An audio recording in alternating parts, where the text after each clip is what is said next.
missing someone. Every you Hai tips, kembali lagi dengan aku Daud. Aku Dara. Kali ini kita akan masuk ke podcast dengan tema Ruang Cinta. Nah, kali ini kita kedatangan tamu kita nih, yaitu Bang Adit yang akan menceritakan kisah cinta yang pernah ia alami. Dan kisah cintanya ini termasuk tuh hubungan Yang toksik. Lagi-lagi toksik ya.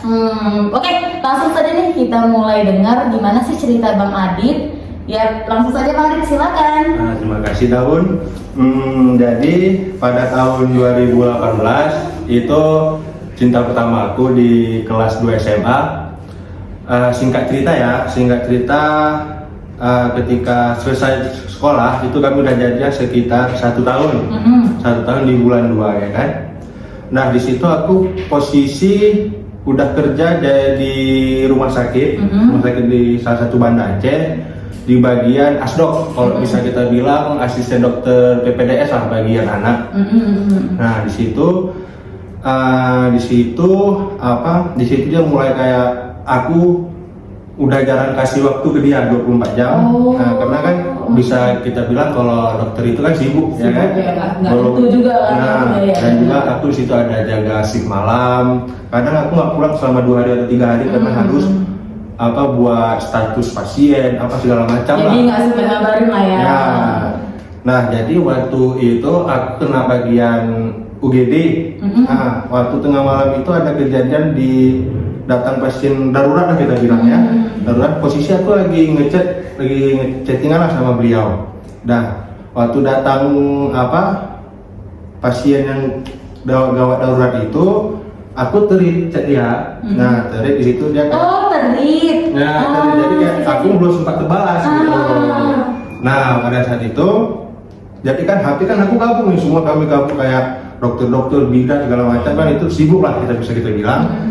Nah jadi HP tiba-tiba kayak panik gitu, aku tampakkan ke atas meja, dia boleh pulang ke Ada bunyinya ya? ada lah cecek gitu. Jadi kan larilah nih kami ke IGD segala macam. Aku kan kena bagian IGD di status mapping segala macam. Jadi aku sibuk tuh, itu posisi jam 2 atau jam 2 dikit lah. 2 dini hari? Iya, tengah malam itu. Itu aku waktu jaga shift malam. Nah di situ urusan pasien segala macam selesainya sekitaran jam 3:30 kalau seingat saya 3:30. Di situ baru kembalilah ke pegang HP. Di situ dia udah sepanjang tuh bla bla bla bla bla kayak dia maki aku kayak buatan HP deh. Nah dikiranya Tapi itu wajar sih, karena kan cewek itu perlu dikabarin terus ya. Mungkin ceweknya tuh terlalu pengen dikabarin, seharusnya cewek juga ngerti ya kondisi cowoknya itu seperti apa. Bener. Terus. Nah jadi waktu segala macam dituduhnya aku selingkuh lah gitu, diapakan. Karena emang posisinya atasan aku tuh cewek, dokter cewek gitu.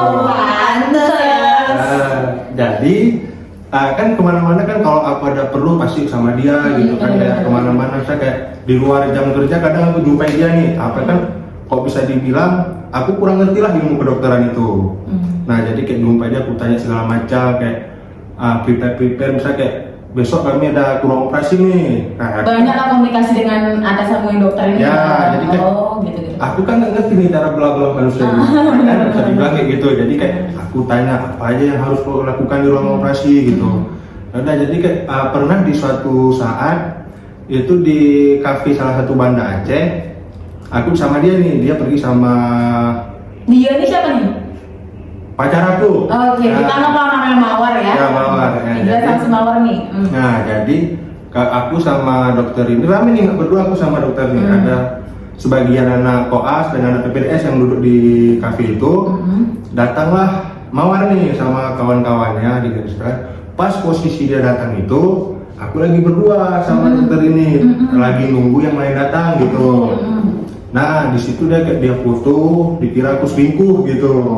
Nah, berarti kalian nggak tahu ya kalau jumpa di satu kafe ini? Nggak tahu. Nggak tahu. Nah jadi kayak dia pulang, singkat cerita, pulanglah kami dari kafe itu. Aku udah selesai. Waktu malamnya kan sleep call lah kayak umumnya pacaran gitu ya kan. Kamu ada yang sleep calling nggak? Masalahnya guys, kan yang suka Mawar. sedih lah lihat. Ya cuman larang ya kan.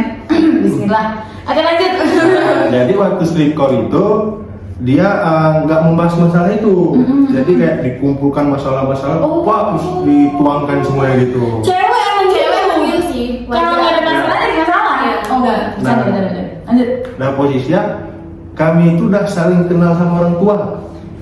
Lagi-lagi kenal orang tua ya. Ya. Lama ya, Oke. kayak kisah sebelumnya Kak Uji. Iya. Karena aku tipe orang kalau misalnya udah pacaran tuh pasti langsung kenalkan kepada orang tua aku, apalagi ke mama aku ya. Karena kayak mama aku selalu tanya, Adi udah punya pacar belum? Gitu. Aduh, berarti anak mama banget nih ya. Kan? Aduh. Karena posisinya kakakku situ udah nikah, jadi kan pasti aku nih selanjutnya kan. Jadi ditanya, kapan nikah?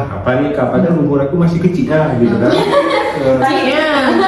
Masih kecil gitu kan. Apanya kecil? Umur ya. Oh iya. Oke lanjut sih. Agak sensitif nih. Oke, kan? Singkat cerita, besoknya aku masuk itu kalau nggak salah hari Jumat.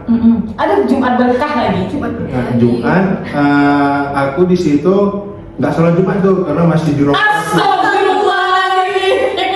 Kita kayaknya nggak perlu bahas itu. Kita harus bahas kenapa kalau nggak sholat Jumat.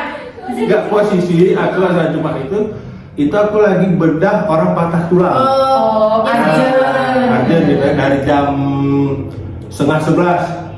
Nah kan biasa kalau posisi operasi patah tulang itu paling cepet 4 jam lah bisa kita bilang. Nah, aku di situ sekitaran 5 jam, bayangin dari jam 11 selesainya itu jam 3 kalau nggak salah, jam 3 lewat dikit. Nah di situ rupanya dia kayak ada rasa transit antar makanan gitu, bekal di siang hari gitu kan. Cuma dia telepon, cuman aku nggak angkat, HP kan nggak mungkin bawa masuk ke ruang operasi. Nah dikira lah sama dia fix aku selingkuh gitu dikira sama dia. Gitu, rupanya dia tunggu di kantin rumah sakit itu. Keluarlah aku sendiri, pertama sendiri, aku nggak tengok dia ada di situ gitu. Dia kayak tak sengaja jadi intel tak cemana. Ya, aku duduk situ kan. Ada kalau aku dekat sama orang kantin namanya Bang Jal. Nah Bang Jal tuh dia tahu pesanan yang sering aku pesan gitu. Asal aku duduk, tampillah tuh pesanan. Paham lah dia ya kan. Nah posisi itu datanglah ada anak koas. Kalau bisa dibilang bukan sombong nih ya. Yes. Oke. Demen sama aku. Agak-agak. Kan? Inisialnya namanya bisa kita bilang namanya Wilda. Nah, Inisial ya. Inisial Wilda ya jelas. Wilda nih namanya kan. Jujur aja lah Wilda namanya. Bisa dibilang dia lebih tua daripada aku. Kami beda 2 tahun gitu. Dia kayak tiba-tiba dia samperin aku, dikasih makanan kayak mana tadi di ruang operasi aman nggak? Rupanya kayak aku ngerekam di situ. Nah di situ ngerekam. Dia tiba-tiba pulang gitu. Padahal si Wilda ini dia udah tengok dari aku kayak mana dia jadi orang ketiga atau PAO, kan? Dia pulang lah singkat cerita, cewek aku ini pulang. Nah, aku di situ pulangnya juga di asar aku pulang bentar ke rumah, prepare untuk shift malam. Di situ rupanya waktu aku udah balik, pacar aku balik lagi ke rumah sakit sama kawannya, kita bilang sahabatnya lah dibilangnya. Di situ kayak aku udah sebelumnya aku juga udah cerita sama sahabatnya kalau hubungan kami ini begini gitu kan. Nah habis itu rupanya kawannya ini bela pacar aku. Bener nggak sih, cewek kan bisa gitu kan? Nah, padahal sebelumnya ini aku udah terbuka sama dia, apa yang aku lakuin semua terbuka gitu kan. Terus kayak kurang apa sih aku gitu loh, bisa kita bilang. Nah jadi kayak dalam benak pikiran aku kurasa orang sekongkol gitu. Karena kan sebelumnya aku pernah juga keciduk kalau pacar aku ini pernah jalan nih sama cowok ya kan. Hanya cuman karena aku kayak mungkin tuh kawannya gitu kan. Aku nggak mau ambil ribut nih. Nggak overthinking lah ya, Nah, masa udah ada aku pikirin lagi dia gitu. Nah jadi kayak di situ kayak dia kawannya ini dia bentak-bentak pun dikira aku betul-betul selingkuh dengan 2 dokter sekaligus. Dengan atasan aku sama anak koas ini. Memang kalau boleh jujur anak koas ini cantik. Lebih cantik daripada pacar aku gitu. Makasih Bang. Nah, kan cuma kayak sebenarnya dalam niat hatiku pengen aku selingkuh. Karena kayak ada bisikan maut gitu ya. Bisikan maut ya.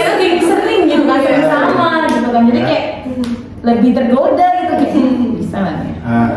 Apa? Tapi ya bagaimana membuat ya. Buat gitu ya. Jadi apa sampai mana tadi? Sampai mau terbesit mau selingkuh tuh. Kayak aku kan udah berpikir kayak apa aku selingkuh aja ya di sini biar ada kayak punya semangat baru di rumah sakit gitu kan. Cuman kayak malas sekali lah aku kenal lagi ke orang tua gitu kan, mending dia aja lah gitu. Dan juga kan sama-sama nih kami udah kenal orang tua gitu kadang aku nginap di rumah dia, dia nginap di rumahku gitu, tapi kami gak sekasur. Nginap ya.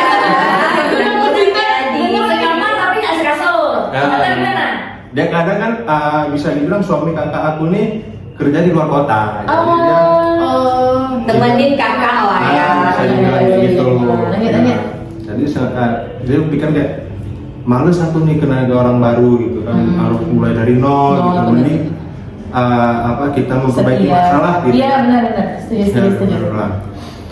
Dan di situ kejadian kayak kembali lagi nih, waktu pada hari itu kawan aku datang nih ke rumah sakit kan.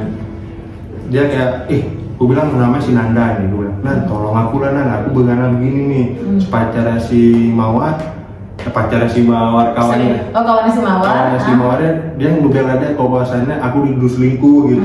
Kan aku bisa bilang Nanda nih kawan satu kasur lah, udah kawan gonta ganti sempak segala gitu. Bahasanya gitu. Udah dekat gitu kan. Jadi kayak keluh kesah aku pasti aku sampaikan gitu, masalah keluarga, masalah pacar, masalah kawan, pasti sama dia gitu. Singkat kita datanglah Nanda, dia bela aku kan. Habis itu Nanda dengan kawannya si Mawar ini saling membentak gitu. Jadi kayak Nanda bela aku, si kawan Mawar bela Mawar gitu. Nah, ini saling bentak. Aku itu udah ini pasti putus hari ini, pikiran aku kan. Betul rupanya putus. Siapa yang putusin tuh? Dia yang putusin aku. Dia bilang aku nggak sanggup kayak gini, aku selalu nggak diperhatiin. Aku pengen bilang kayak gini, kalau kamu mau cari yang 24 jam ada, pengangguran ya? Mending kamu cari yang pengangguran gitu. Pengen aku bilang gitu, cuma kayak daripada menyakiti anak orang, mending aku diam aja lah. Kita lelaki gitu ya kan.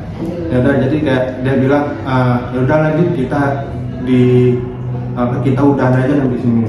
Aku situ janganlah gitu, masa aku harus jadi orang baru lagi kayak gitu. Aku posisinya numis itu, aku kayak numis sama cewek.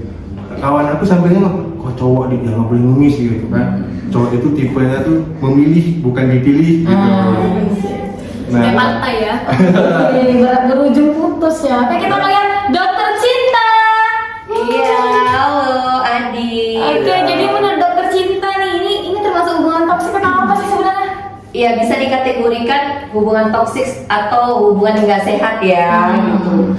Karena memang biasanya kayak seperti kasus Fuji juga. Tadi kan dokter cinta sempat tanyakan nih ke Fujinya di episode sebelumnya.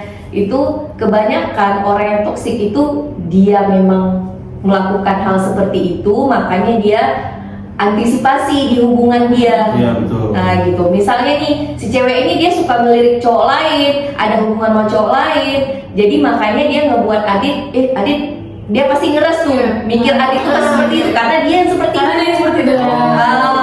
Kebanyakan hubungan toksik seperti itu, jadi dia cemburu, jangan ya deket-deket. Jadi istilahnya Adit cuma berteman dengan teman kerjanya, pikiran cewek itu negatif, mikirnya si Adit ada hubungan karena dia seperti itu. Dari kasus Adit seperti itu sih yang dokter cinta lihat. Kira-kira sarannya gimana nih dokter cinta? Ya sarannya untuk Adit ke depannya, kalau ada hubungan yang memang Adit itu pekerjaannya mungkin kurang banyak waktu ya untuk membalas. Mungkin di awal waktu jadian perlu diperjelas bagaimana kerjaan Adit sekarang. Mungkin kalau seandainya Adit lagi kerja mungkin nggak sempat atau apa, itu harus diperjelas di awal. Karena kalau di berjalannya waktu baru terjadi, baru kita jelaskan, itu udah nggak enak lagi gitu.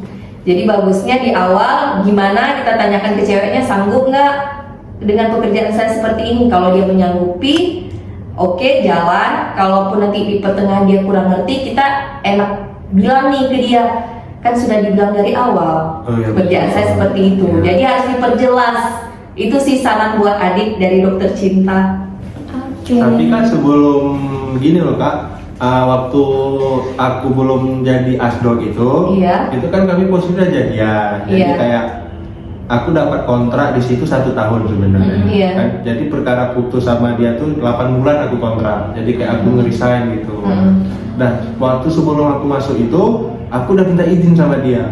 Kayak aku mungkin bakal kerja di sini, pasti aku sibuk gitu kan. Bisa kita lihat dokter pada umumnya tuh di mana gitu kan. Pasti kayak jarang ngeluangin waktu apalagi untuk keluarga gitu kan. Dia bilang boleh ngizinin, cuman ujung-ujungnya dia nggak bisa bertahan gitu. Ya mungkin itulah karena dari awal mungkin karena Adit posisinya belum kerja ya pada saat itu. Ya memang pada dasarnya wanita diciptakan pengen diberi perhatian. Itu semua wanita, bukan hanya satu wanita aja. Rata-rata 90% wanita seperti itu, butuh perhatian. Karena kebanyakan wanita dia curhat tentang hal apapun itu hanya pada pacarnya. Belum tentu dia punya ada sesuatu kejadian di diri dia cerita ke orang tuanya. Benar, setuju. Pasti semuanya tuh dia bercerita ke pacarnya, orang terdekat dia. Karena mungkin di mindset perempuan pacar itu bukan hanya cinta-cintaan tapi teman curhat juga, masalah apapun gitu. Mungkin itu kadang banyak pria yang kurang peka gitu, merasa ih cewek ini kok nggak ngerti ya gitu. Tapi dari kasus Adit itu yang lebih ke cewek yang kurang mengerti sih gitu. Kalau godaan-godaan Adit kayak ngerasa ih kayaknya aku pengen selingkuh deh, itu wajar. Mungkin kondisinya Adit pada saat itu hubungan dengan pacar juga setiap hari ini bertengkar. Adit juga merasa aku juga kurang dapet perhatian yang kok dia nggak ngerti sih gitu. Jadi bisikan-bisikan setan yang mengatakan ayo Adit selingkuh aja nih cewek cantik gitu. Itu wajar Benar. gitu. Kondisi seperti itu pasti akan terjadi. Thank you dokter cinta. Iya, sama-sama, Daud. Tapi kayaknya kembali lagi deh ke perspektif masing-masing ya. Mungkin kalau misalnya kita pandang nih si Mawar dan cerita dia, perspektif Mawar gini. Iya, Jadi kita nggak iya. bisa ngejudge hubungan ini yang salah sih, ini yang Iya, salah benar. dikatakan. Karena mungkin perspektif orang beda-beda. Dari sisi yang sana Adit yang kurang perhatian, dari sisi yang sini si kawan itu haus perhatian atau gimana gitu. Iya. Oke, tips mungkin cukup Belum, segini. Kak, Oh tapi- iya, berapa nih? Kalau boleh jujur ya, Iya. kalau dia minta balikan, Aduh. kayaknya mau sih. cuma- Karena apa? Karena merasa bersalah, mungkin Adit punya salah pada saat itu sama dia, atau ada hal yang belum ya terungkap aja gitu. Pada saat putus itu ya udah putus, kalian langsung lost contact, jadi nggak pernah komunikasi lagi. Enggak, saat waktu itu. hari H itu putus, Iya. besoknya udah ada pengganti baru dia. Oh, Berarti memang udah lama ya. Dia sudah punya Oh, hubungan sebelumnya iya. sebelum putus sama Adit. Iya. Gitu. Jadi kalau cewek toksik seperti itu, kadang dia memang mencari-cari kesalahan kita. Karena apa? Ada beberapa orang punya prinsip lebih baik dia diputuskan daripada dia memutuskan. Karena secara psikologisnya, mental dia akan merasa bersalah seumur hidup kalau dia yang memutuskan. Gitu. Seolah-olah dia yang jahat, dia yang bermasalah gitu. Walaupun mungkin pada kenyataannya memang iya gitu. Jadi mungkin secara psikologis dia berprinsip mendingan aku Jadi yang korban, ya? seolah-olah aku yang tersakiti. Iya. Padahal sebenarnya Dia yang menyakiti. ya dia yang menyakiti gitu. Cuma tidak terungkap. Mungkin karena Adit juga capek dengan kerjaan, nggak sempat nyari tahu atau ya mau gali lah tentang dia selama Adit kerja tuh ngapain atau sama siapa gitu. Benar-benar. Itu sih. Kalau yang kakak lihat cerita dari Adit itu si ceweknya sih memang dia sudah punya hubungan lama deket dengan cowok lain, makanya dia langsung overthinking Adit deket sama cewek udah pacaran atau apa karena dia yang seperti itu. Jadi dia memutuskan Adit, dia cari tahu tentang Adit hanya untuk mencari kesalahan supaya pas putus dia tidak merasa bersalah. Iya, benar-benar. Seperti dia tidak bisa disalahkan oleh keluarga Adit juga karena dia kenal. Tapi ngomong-ngomong kak ya, masa hubungan dalam 2 tahun 8 bulan bisa rusak kena orang ketiga? Itu banyak loh, ada yang mau nikah, itu biasa Adit. Iya. Kan 2 tahun 8 bulan itu kan nggak bisa dibilang itu Cukup lama ya? cukup lama loh Kak di situ kan. Banyak Banyak, Adit, bisa banyak cerai. orang nikah saja bisa cerai. Itulah yang namanya kesetiaan sekarang itu sangat-sangat susah kita dapatkan. Iya. Apalagi media Iya sosial, benar. banyak akses Banyak untuk aksesnya. kita berselingkuh tuh banyak. Jadi tergantung manusianya lagi. Gitu, setuju. Itu sih. Oke, mantap. Mungkin tips. Oke, kembali lagi, terima kasih dokter Cinta. Ya, sama-sama Daun, Dara, dan Adit. Oke, tips. Mungkin cukup sekian podcast kali ini tentang Bang Adit. Ya mungkin yang udah dibilang sama dokter Cinta bisa jadi pelajaran buat Bang Adit ke depannya nih. Iya, bisa buat kita semua ya. Semuanya. Oke. Mungkin Bang Adit bisa cari pengganti kan, entah yang sebelah kiri atau sebelah kanan. Kita tahu gitu kan. Ada semua ya. Oke tips, mungkin cukup sekian podcast kali ini. Ditunggu ya. Jangan lupa ya nonton untuk podcast selanjutnya. Jangan lupa Di subscribe, like, dan komen. dan share ke teman atau keluarga kalian.